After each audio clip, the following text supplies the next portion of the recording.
Nakahanda na ang Provincial Tourism Office sa dagsa ng mga bisita sa Pangasinan sa darating na long vacation. Bukod kasi sa mga sementeryo, magdi-deploy rin ang pwersa ng PNP sa mga kakalsadahan para bantayan ang daloy ng trapiko at sa tourist destinations na dadagsain sa long holiday. Mahigit 2,500 police personnel ang ide-deploy ng Police Provincial Office sa iba't ibang lugar sa Pangasinan. Iba pa rito ang augmentation force mula sa Police Regional Office 1. Presyo ng tradisyonal na atang sa Ilocos Norte, nakaambang tumaas habang papalapit ang undas. Ang detalye sa report ni Gab De Luna. Kilala ang atang o alay sa Ilocos Norte bilang food offering sa mga yumaong mahal sa buhay. Paniwala ng mga matatanda na kapag tataboy ang atang ng mga masasamang espiritu. Hindi ito nawawala tuwing araw ng mga patay, kasama ang bulaklak at kandila, dahil bahagi na ito ng tradisyon ng mga Ilocano.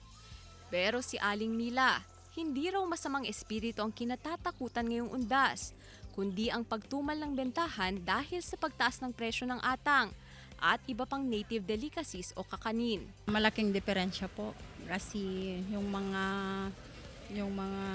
paninda natin na pangundas medyo talagang tumaas. Malulugi naman kami nung hindi namin tataasan. All the prices, itong tagapulot, yung malagkit, miski dahon ma'am, nagtaas pa. Tumaas ng 5 hanggang 10 piso ang mga atang at iba pang native delicacies. Ang pop rice o busina dating 25 pesos, ngayon ay nasa 30 pesos na.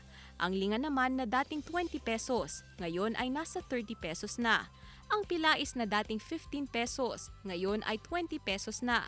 Habang ang mga sangkap tulad ng dahon ng saging na dating 15 pesos per kilo, dumoble na ang presyo. Dumoble rin ang presyo ng molasses o tagapulot mula sa 60 pesos per kilo, na ngayon ay nasa 120 pesos na.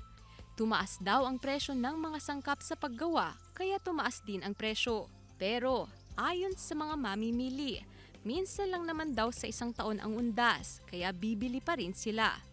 Habang ang ilan, magluluto na lang daw ng sariling atang. Sakripisyo natin kasi once in the blue moon, sabi nila sa isang taon, isang beses tayong pupunta. Gab De Luna, para sa Mornings with GMA Regional TV.